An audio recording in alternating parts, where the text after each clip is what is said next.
All right, certified behavioral health technician. That is what you all are aiming to be. And the CBHT designation is an entry-level credential for persons who assist primary counselors and therapeutic staff by providing clinical support services to adults or children who are receiving substance abuse or mental health services in residential programs, inpatient settings, or community-based programs. The CBHT requires a minimum of a high school diploma or a GED. The website that I'm on is www.floridacertificationboard.org. All right, so this lets you know you have to at least have a high school diploma or a GED to become certified as a BHT. A little bit that was left out here,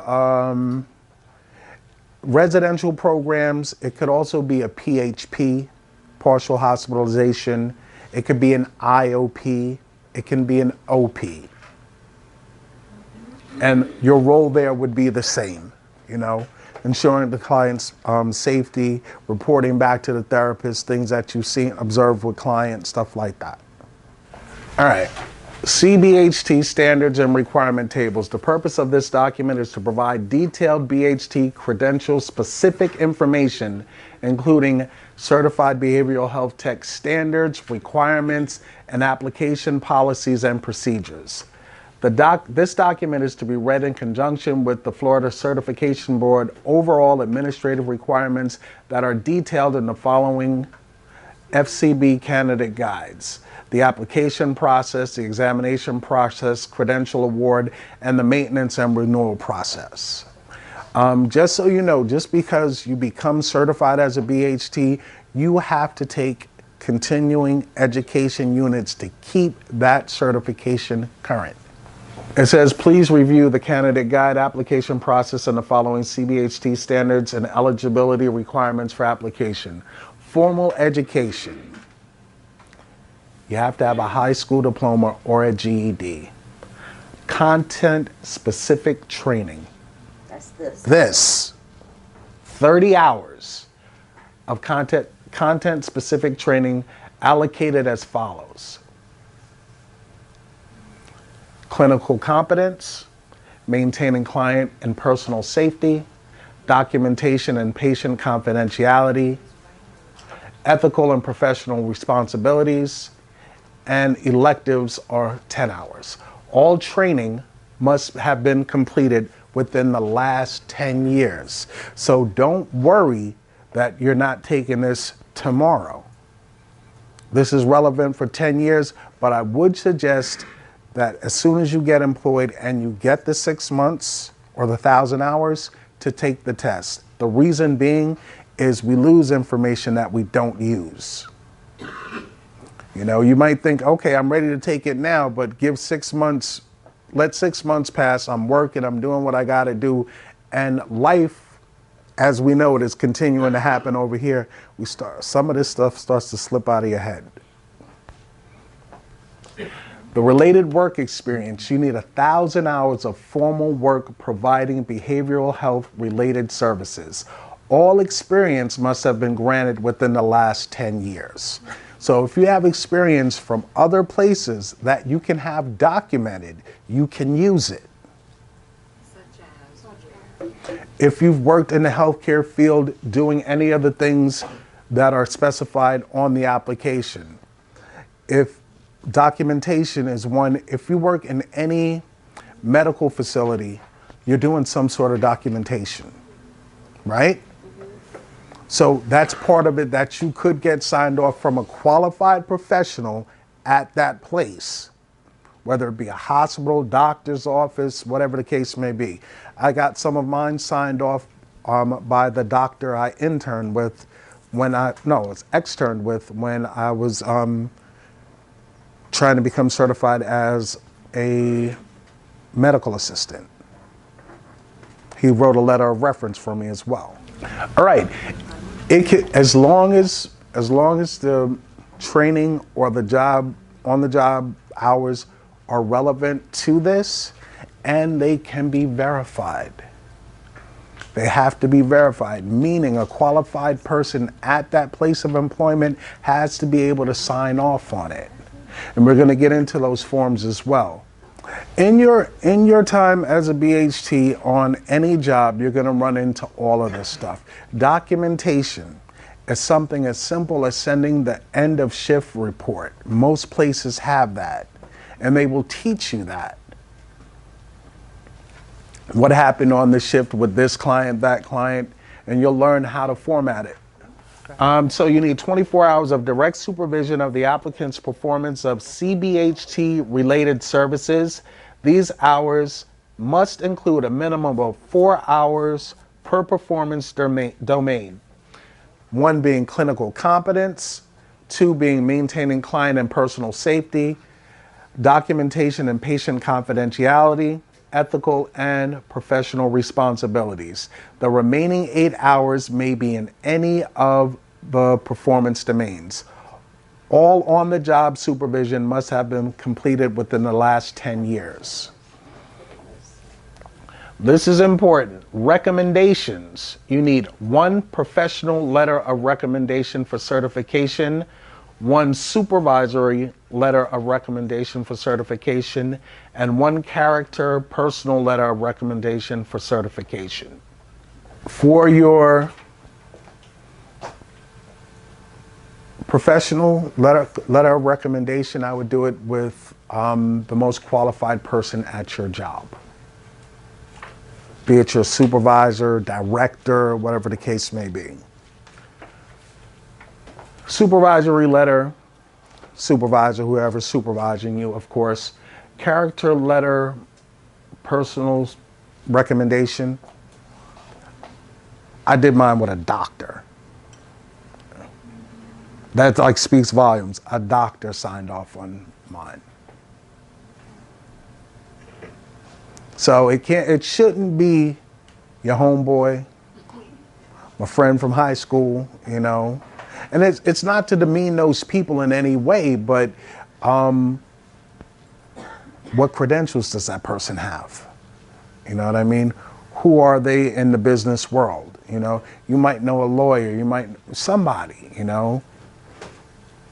I would rather go that route than Pookie from the block, you know what I mean? Pookie from the block ain't getting me anything.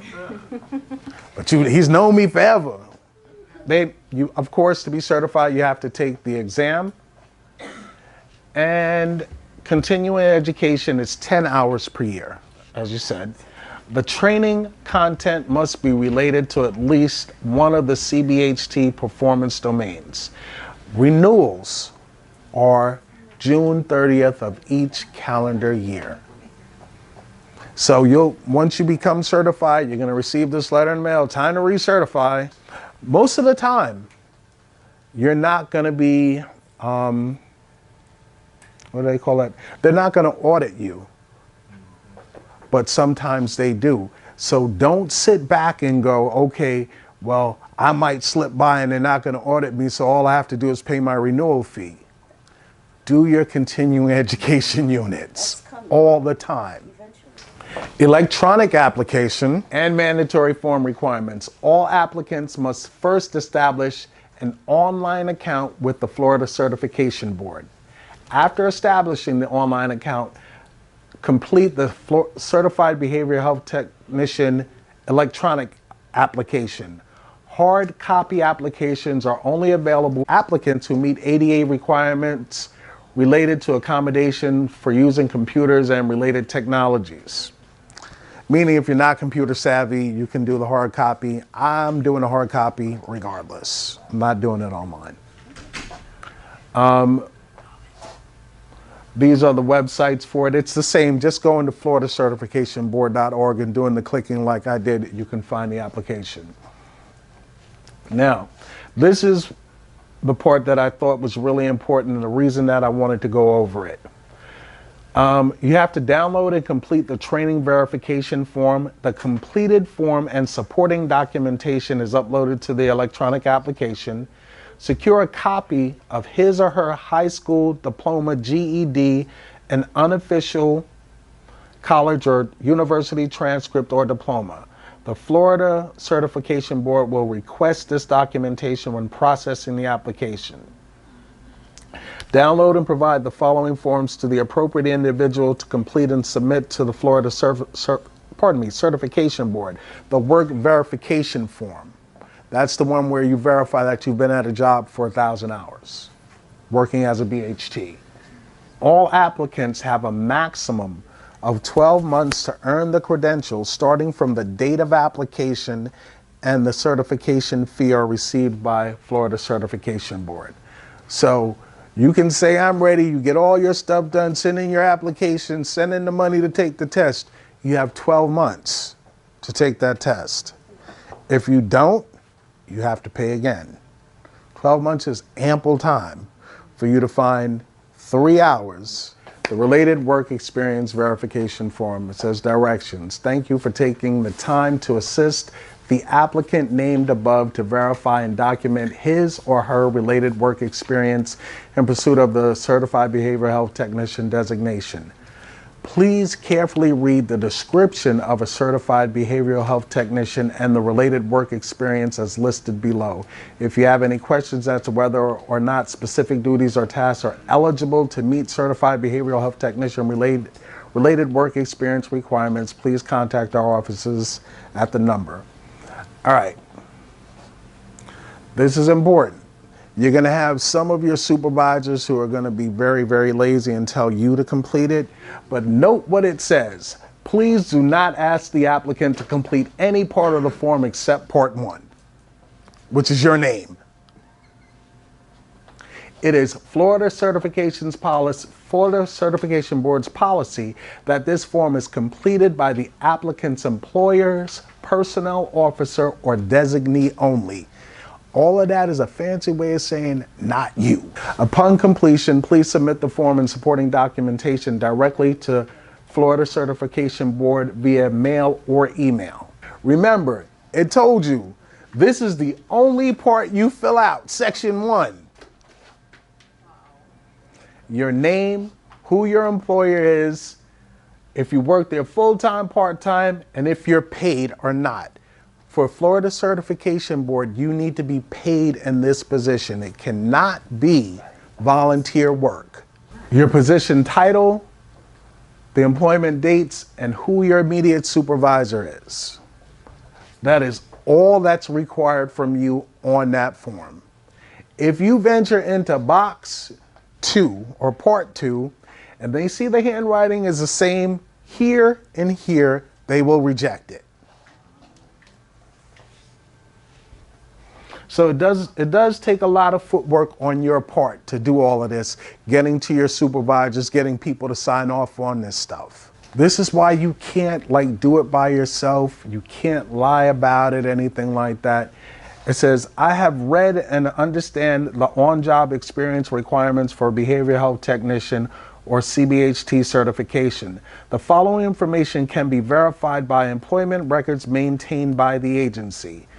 The applicant's position description is attached. They need to attach what you do or your job description to this. What they're trying to do to ascertain is that you actually perform the duties of a BHT in some way, shape, form, or fashion. The applicant's date of employment, it verifies as well if you have the hours. You know, if you work 40 hours a week for 6 months, it's 1,000 hours required. Type of position, select all that apply, full-time, part-time, paid. Average number of hours a week, providing the related services. Here's the thing about it. In some positions, you're not going to be doing all of the things all of the time. Sometimes you may be running a group. Sometimes you may be driving the van, but they have to be able to verify those hours of you doing all of these things in all of these domains. Okay, I want to go back a little bit because this didn't have it, and I like this version of it better. After the written examination, because there were some people who had questions about this, criminal background. must have a clean criminal history for a minimum of 3 years prior to application for certification, including a release from all sanctions. Also must read and sign an attestation agreeing to comply with the Florida Certification Code of Ethical and Professional Conduct. Again, you have to have the 10 hours per year of continuing education. This just goes more into detail. This is why I saved this one. The continuing education hours must be non-repetitive. For example, the same course cannot be claimed more than one time during each credentialed period, even if the course was taken annually. The Florida Certification Board actively acknowledges that for many, part of recovery includes rehabilitation. In most instances, as long as the applicant has a clean criminal history for at least 3 years prior to applying for certification, a criminal history will not exclude the applicant from certification. Do not automatically exclude yourself if you have a criminal background. Contact the Florida Certification Board for guidance and/or technical support. The definition of a qualified supervisor. For those of you who are not clear on it, for certification purposes, a qualified supervisor is an individual holding a minimum of a bachelor's degree who is also in a position that includes supervisory responsibilities defined by the organization's published job description.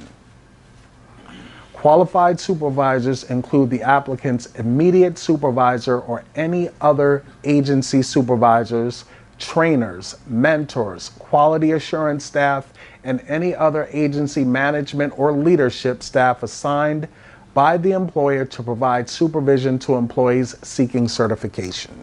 Any person sharing the same household or any person in a romantic, domestic, or familial relationship with the applicant is not acceptable toward fulfillment of certification requirements. This is the professional recommendation for certification form. It says, thank you for taking the time to provide professional recommendation for certification for the applicant named in the Part 1 of this form. Your feedback is a critical component of the application process and directly assists the candidate's pursuit of the Certified Behavioral Health Technician or CBHT designation. It says, please carefully read the definition of a professional recommendation and the description of a Certified Behavioral Health Technician. The one that's pertinent to us, what we're talking about right now, definition of a professional recommendation. For certification purposes, a professional recommendation is provided by an individual who has direct knowledge of the applicant's on-the-job performance as an addiction professional. The professional recommendation should discuss the applicant's work performance as it relates to the role and expectations of a certified behavioral health technician or CBHT. While the recommendation will discuss the applicant's personality, statement should refer to performance of the duties at the level expected of a BHT.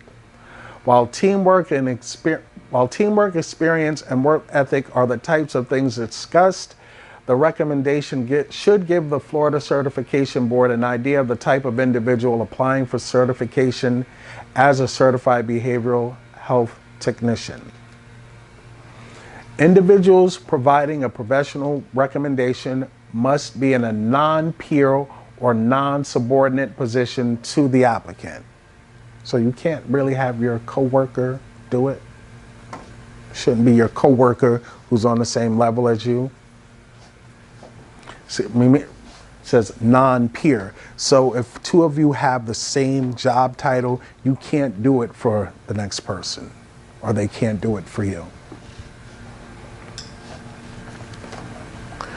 Let's see, typical individuals eligible to provide a professional recommendation for certification include the applicant's immediate supervisor or any other agency supervisor, trainers, mentors, quality assurance staff, and any other management or leadership staff.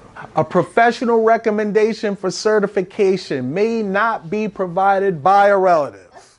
Husband would be a relative. Any person sharing the same household, that would be you. Any person in a romantic, that's you again, domestic, or familial application relationship with the applicant. So no, even though your husband has a PhD, it would not be accepted because it's biased. If I have to take the Florida's certified board, I have to study for what? The information you got in this course so far will have you pass that test. This test is not that difficult. There's a lot of common sense, but you also remember, for you to take this test, you're going to be working as a behavioral health tech for 1,000 hours, which is 6 months. So you're going to get a lot of on-the-job training. There are going to be things, I think I've discussed a whole litany of things and may have covered most of it, but you're going to learn a lot of stuff on the job. You know, I'm not in every situation, and we don't necessarily have the time. 30 hours is not enough time to go over every situation you're going to run into. But those are things that you're going to ask your supervisor. You know, what do I do in this situation? Things are going to pop up. It's just like any other job. That's why the on-the-job training part is important. That's why you just don't take the test coming out of here. Definition of a character personal recommendation. For certification purposes, a character personal recommendation is provided by an individual who knows the applicant in a personal capacity. Character personal recommendations are often provided by business acquaintances, customers or clients, teachers, trainers, professors, friends, or neighbors. The character personal recommendation should discuss the applicant's traits such as his or her personality, character, integrity, dependability, and or insights into work habits, talents, and skills. While the recommendation will primarily discuss the applicant's personality, it should give the Florida Certification Board an idea of the type of individual applying for certification as a behavioral health technician. A character personal recommendation for certification may not be provided by a peer, subordinate, relative, any person sharing the same household, any person in a romantic, domestic, or familiar relationship with the applicant. The Florida Certification Board is dedicated to the principle that certified professionals must conform their behavior to the highest standards of ethical practice. To that end, the Florida Certification Board Code of Ethical and Professional Conduct, or known as the Code, is applied to all professionals certified or seeking certification. The Florida Certification Board is committed to investigate and sanction those certified professionals or those seeking certification who breach the code. Certified professionals and those seeking certification are therefore encouraged to familiarize themselves with the code and to guide their behavior according to the rules set forth within the code. Before I continue reading this, your behavior in the community at large plays a good part in whether you keep your certification or not. Say you get certified and you get arrested for drunk driving. Very strong possibility you will lose it. The code's effective date is April 2014. If you were certified prior to April 2014, please be sure to download the most recent version. It changes. All right, this is a little graphic, but it's true. All right, you in recovery, you not in a relationship, hormones are kicking up, you out there and you're tricking. Everybody know what tricking is, right? But you out there tricking, you get arrested for that. Your certification is at risk. Anything, basically what they're saying is you have to conduct yourself at all times as if someone were watching. Doesn't matter that you're not at work. You know, you can be somewhere scene going off or acting out, and somebody called Florida Certification Board and you go, hey, did you know that guy who's certified, and they give your name or whatever, there's a chance you could lose your certification by your behaviors outside of work. You know, that's why I don't do some of the things that run across my mind, like getting into fights, getting into physical altercations with people. You know, they're going to look at that and they're going to say, is this going along with the code of ethics that this, because you actually have to sign this, that you agree to behave in a certain way. If somebody sees you out there fighting in the community, they call Florida Certification Board and, hey, you know this guy, C-Kwon, you have certified as a therapist? He's out there fighting. You know, for those of you who drink, I'm not saying anything's wrong with it. You being drunk in public, they're going to go back and look at that. So all somebody has to do is pick up the phone, 850-221. The certification is in jeopardy. Here's another big one. The stuff you put on Facebook and social media.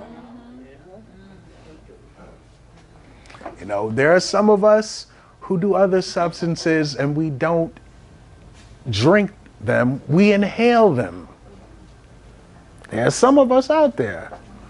Remember, at your job, you're going to be randomly drug tested just like a client. You can drink mimosas on your time off, but you can't come into the facility with it in your system.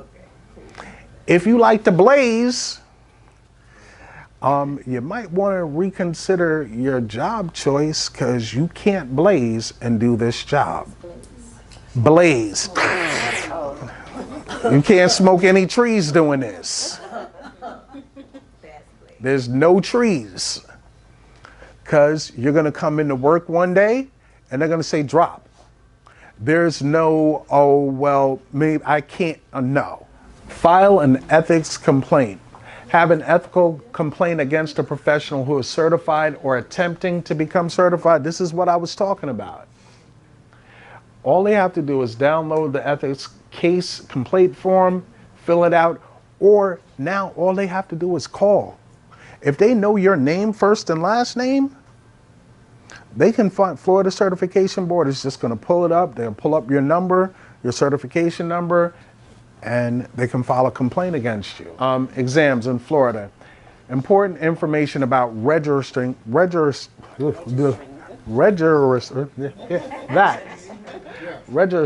for exams. In order to take a Florida State exam through the Florida Certification Board, you have to register. You must have a current exam approval email containing your unique exam access code. Exam approval emails are sent to candidates who have applied for certification, who have paid their fees, and have received an approval from the Florida Certification Board to schedule an exam. So it doesn't mean I've completed this course, I've done 6 hours on my job, 1,000 hours or 6 months on my job, now I'm ready to take the test. You have to register to take the test.